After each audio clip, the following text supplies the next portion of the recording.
સાંભળેલી અમારા ગુરુ મહારાજ વાત કરતા, સાચું ખોટું મારો માલિક જાણે. પણ દુધરેજની ગાદી ઉપર આજથી 5મી પેઢી ઉપર રઘુરામ બાપુ હતા. આજ કનીરામ બાપુ છે, એની પહેલા કલ્યાણદાસ બાપુ હતા, એની પહેલા ગોમતીદાસ બાપુ હતા, એની પહેલા જીવરામ બાપુ હતા અને એની પહેલા રઘુરામ બાપુ હતા.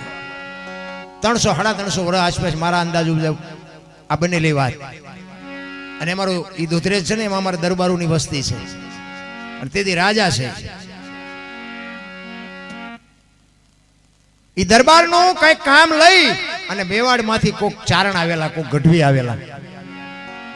એ વખતે તો બાપુ માલધારીનો દીકરો હોય, ચારણનો દીકરો હોય, દરબારોના કાર્ય કરતા, દીકરીઓને તેડવા જવાનું હોય, હકપણ કરવાનું હોય, લેવા મૂકવા બાપુ. તેથી કારણ કે હું તો માલધારી સમાજને તો હું તો હજી કહું છું, ચેલેન્જ મારું છું કે અમારા રજવાડા હતા ને, તેથી બીજા સમાજને બાપુ ઉઘાડા માથે ન જવાય, જોડા પહેરીને ન જવાય, ભેટ બાંધ્યા વગર ન જવાય.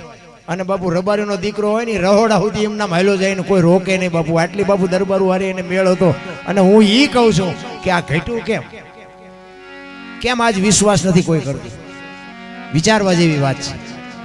રહોડા સુધી એને બાપુ કોઈ ન રોકે. અમારા બૈરા હારે અહીંયા વાતું ચીતું કરતો હોય, દૂધના બોઘાણા દેવા જતો હોય, ગમે કઈ લેવા જતો હોય, એને કોઈ રોકે.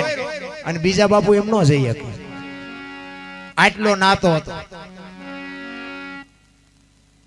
ઈ ચારણ કઈક કામ લઈ, દરબારનું કઈક કામ લઈને આવેલા. ઈ નીચે નીચે રાખજો ભાઈ, આ નાસ્તો નીચે નીચે આપજો, ઉપર નો લાવજો. ઈ દરબારનું કઈક કામ લઈ અને ચારણ રાજસ્થાન માંથી આવેલા. અને બે દી દરબાર ને 2-3 દી રોકાણા, ડાયરા કર્યા, કહું બાના તેન બધું.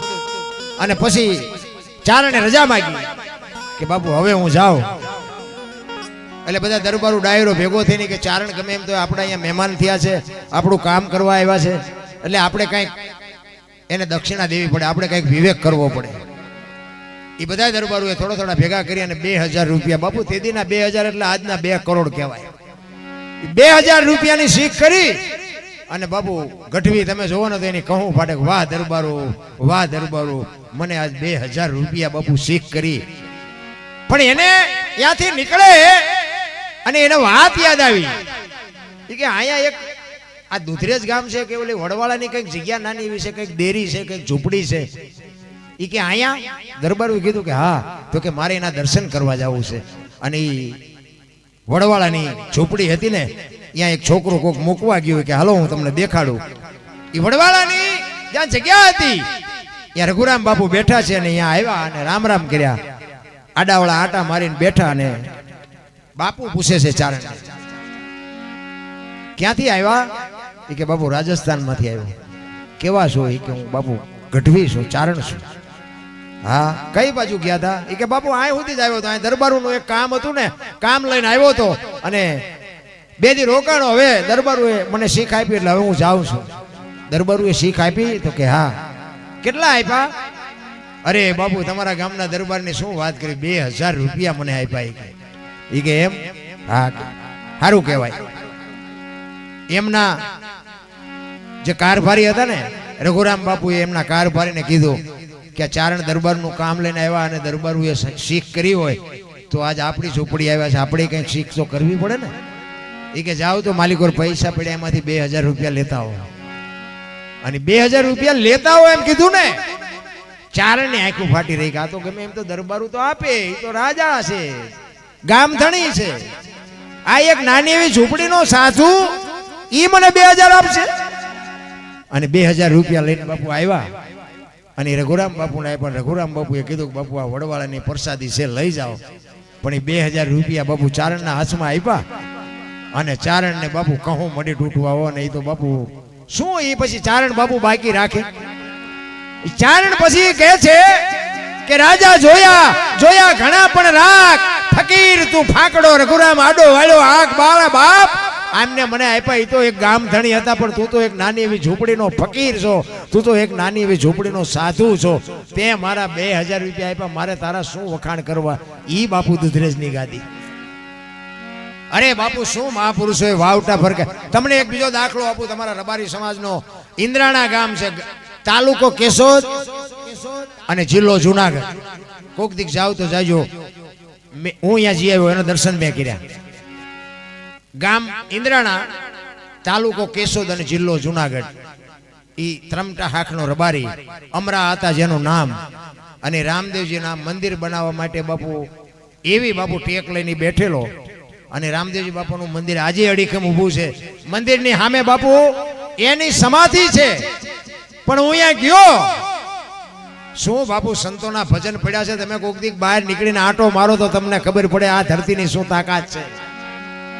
એમના દીકરાનો દીકરો મારી હારે આવ્યો, એને બધી મને વાત કરી.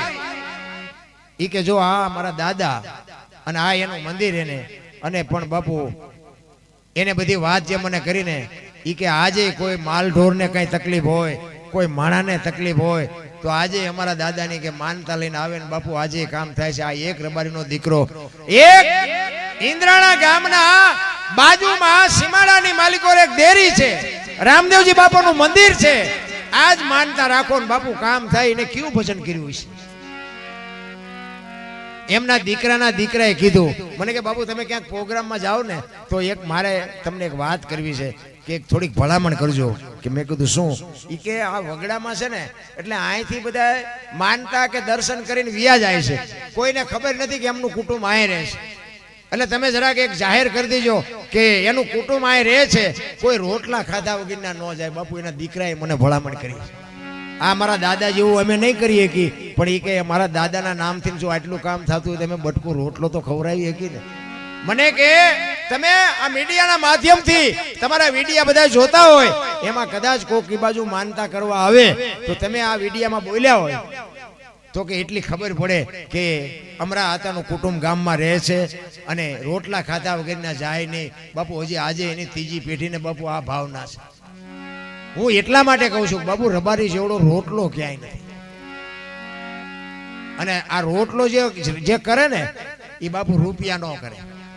રોટલાની વાત બાપુ બહુ મોટી છે. એ ઇન્દ્રાણા ગામ છે ને એ કેશોદ તાલુકો જુનાગઢ જિલ્લાનું ગામ. પણ હું તો અહીંયા ગયો ને પછી અમને એના ઘરે લઈ ગયા, અમને રોટલા ખવડાવ્યા. મારે બાજુના ગામમાં પ્રોગ્રામ હતો અને એને ખબર પડી ને મને બાપુ અહીંયા લઈ ગયો. મને કે તમે અમારા દાદાને એક દર્શન તો કરો. પણ બાપુ તમારું હૈયું ઠરી જાય બાપુ. એવો મહાપુરુષ અહીંયા એવી સમાધિ બાપુ લે. અને રામદેવજી બાપાના આજ બાપુ અહીંયા અખંડ બાપુ આરતી ઉતરે છે. તમે કોઈક દીક જાવ તો તમે જોજો, તમને ખબર પડે. એટલે મને ને તમને હું તો એમ કહું કે આપણી કચ્છ કાઠિયાવાડ ને સૌરાષ્ટ્રની ધરતીમાં 10 કિલોમીટર નો હાલો હરિહરની હાકલું પડે, ધર્મના વાવટા ફરકે હજારો માણા બાપુ મફત રોટલા ખાય છે. આપણે કોઈને ખવડાવવા રાજી નથી.